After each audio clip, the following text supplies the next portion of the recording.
Boxing series के part 8 पे चलते हैं। पहले थोड़ा रिकैप कर लेते हैं। लास्ट वीडियो में मैंने बताया था डिफरेंट टाइप ऑफ बॉक्सर्स, कैसे कैसे बॉक्सर्स होते हैं और डिफरेंट टाइप ऑफ गार्ड। इस वाले बॉक्सिंग सीरीज में पार्ट 8 में ये बताऊंगा कि पहले बुक बॉक्सिंग कैसे करनी है, मतलब उसका स्टांस बताऊंगा। बुक बॉक्सिंग में बॉडी जो होगी वो साइडवेज तुम्हारी फेस करेगी, लेग जो है सामने फॉरवर्ड और ये वाला पाँव हल्का सा डायगोनल, तो ये ऐसे रहेगा और हाथ आगे, एल्बोज टक इन रहेंगे तुम्हारे, यहाँ टच करेंगे, टच बॉडी से, इतना भी क्लोज नहीं और इतना वाइड भी नहीं। वाइड रखोगे तो यहाँ से पंच खाने के बहुत चांसेस है। और हाथ टक इन इतने, और चिन डाउन। शेडो बॉक्सिंग करते टाइम अगर चिन बार बार ऊपर हो रही है, पहला तो कर सकते हो तुम यहाँ एक टेनिस की बॉल फंसा सकते हो, तो टेनिस बॉल की वजह से तुम्हारी बॉल नीचे गिरेगी नहीं और चिन डाउन रहेगा।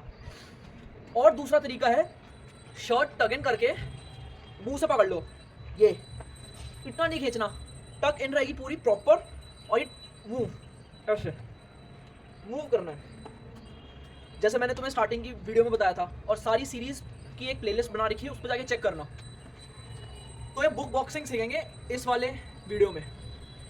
इसमें जैब जो आएगा तुम्हारा, ये फ्लेयर नहीं होगी, एल्बो ऐसे नहीं आएगा, ऐसे करते हैं काफ़ी लोग, तो ये ऐसे फ्लेयर नहीं होगा, एल्बो ऐसे खुलेगा नहीं बाहर को।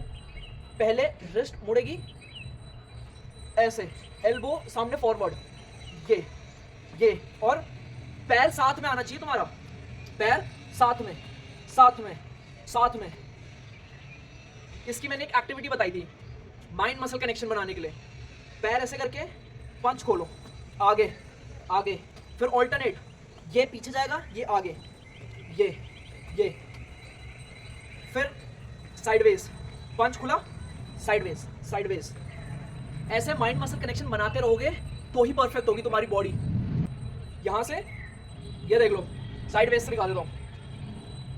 एल्बो स्ट्रेट आना चाहिए, ऐसे बाहर को फ्लेयर नहीं, ऐसे नहीं, ऐसे नहीं, सामने, और हाथ यहाँ गार्ड पे। अब राइट पंच कैसे मारना है, क्रॉस कैसे मारना है, ये तुम्हारा हाथ है, ऐसे तुम्हारा पूरा बॉडी स्ट्रक्चर। और हाँ, ये बता दूं, पैर हल्के से बेंड होने चाहिए, स्पाइन स्ट्रेट, और जो तुम्हारे शोल्डर्स हैं उनको रिलैक्स। काफ़ी के शोल्डर जो है काफ़ी स्टिफ रहते हैं, तो ऐसे रहते हैं, स्टिफ नहीं रखने, लूज, और हल्के से कर्व, हल्का सा कर्व, ताकि जो तुम्हारे चिन है ऐसे प्रोटेक्टेड रहे। समझ गए, प्रोटेक्टेड रहे। ऐसे कर लोगे तो तुम्हारा पंच नहीं खुलेगा, लूज और हल्के से इनवर्ट, क्योंकि हाइट मैटर करती है फाइट के टाइम। अगर तुम बहुत ही ज़्यादा क्राउच कर जाओगे और स्पाइन तुम्हारी ऐसे मुड़ गई, ये तुम हाइट का एडवांटेज ले लेगा सामने वाला, उसको ऊपर से मारना है केवल, इसलिए हाइट मैटर करती है। इसलिए हल्का सा नीज, हल्के से बेंड, शोल्डर इनवर्ड, शोल्डर अंदर आएंगे हल्के से, और ये रहा गार्ड तुम्हारा। समझ गए? और स्पाइन स्ट्रेट रहेगी, स्पाइन नहीं मुड़नी चाहिए, ऐसे शोल्डर अंदर आएंगे बस। अब चलते हैं क्रॉस पे। क्रॉस आएगा, ये यहां से स्ट्रेट आया, ये जो तुम्हारा ये वाला शोल्डर है टच होना चाहिए तुम्हारे चिन पे, ये दिख रहा है, चिन गार्ड है मेरा। अगर यहाँ से हुक आता भी है तो चिन पे नहीं लगेगा, और चिन पे नहीं लगेगा तो नॉकआउट से बच जाओगे।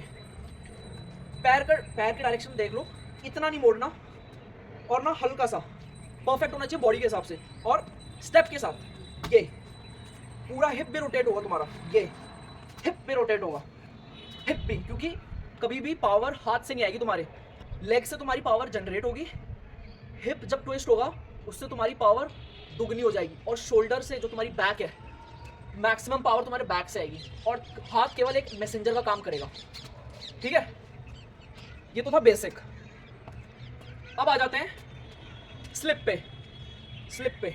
कभी भी स्लिप जब करोगे तो ये नहीं, अपने बॉक्सिंग गार्ड स्टांस पे हो तो ये टच करो, अपने टोस टच करो, ऐसे करके, ये समझ रहे हो?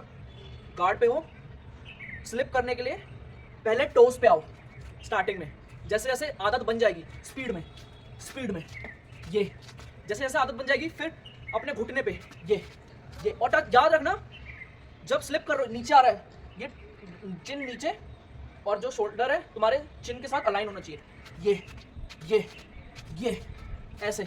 और वही काम पीछे के लिए भी, पीछे जब तुम कर रहे हो, दूसरी साइड स्लिप कर रहे हो तो पीछे, ठीक है, यहाँ नीज पे, नीज पे। ऐसे ही तुम्हारे हैबिचुअल हो जाओगे तुम स्लिप के लिए। ये और जैसे मैंने बताया था तुम्हारा बॉडी वेट जो होगा पीछे वाले पाँव पे ही रहेगा। शैडो बॉक्सिंग करोगे तो इसी फॉर्म में करना, तुम्हारे ये वाला पाँव पेन करेगा पर कोई बात नहीं, हैबिचुअल बनेगी। फाइट में तो और ज़्यादा पेन करता है, तो इसलिए सारा वेट पीछे वाले पाँव पे, आगे वाले पाँव पे नहीं। आगे वाला पाँव केवल बैलेंस के लिए, सारा वेट पीछे वाले पाँव पे रहेगा।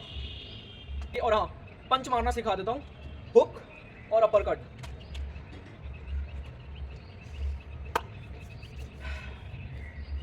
सबसे डेंजरस पंच है हुक, सामने वाले के लिए भी और खुद के लिए भी। अगर तुमने गलत पंच मारा तो तुम शोल्डर की टेंडन अपनी टेयर कर लोगे। इसलिए जब हुक मारोगे तो पहले तुम्हारी बॉडी जाती है आगे।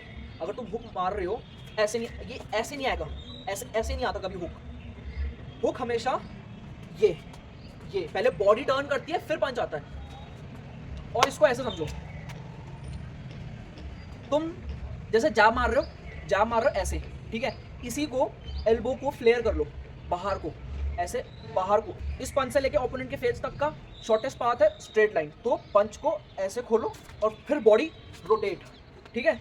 ये स्पीड में समझ में नहीं आएगा, पर स्लो में खुद करोगे तब आएगा। सबसे शॉर्टेस्ट, क्योंकि बॉक्सिंग में जितना टाइम तुम मैनेज कर सकते हो, जितनी स्पीड में पंच पड़ेगा उतने तुम्हारे पॉइंट्स बढ़ेंगे। तो इसीलिए सबसे शॉर्टेस्ट क्या है इस हुक का ये नहीं है, ये देखो, ये ऐसे नहीं आएगा कभी हुक। और हुक हमेशा तुम्हारा क्लोज रेंज में पड़ेगा, इसीलिए क्लोज रेंज में ऐसे जाके खोला, स्लो में करना है। फाइट में ये नहीं कि ऐसे करके ऐसे मार रहे हो। फाइट में हमेशा बॉडी के साथ तुम्हारा तालमेल बैठेगा, ये तालमेल बैठा के, क्योंकि फ्लेयर करा, स्ट्रेट करा और हुक।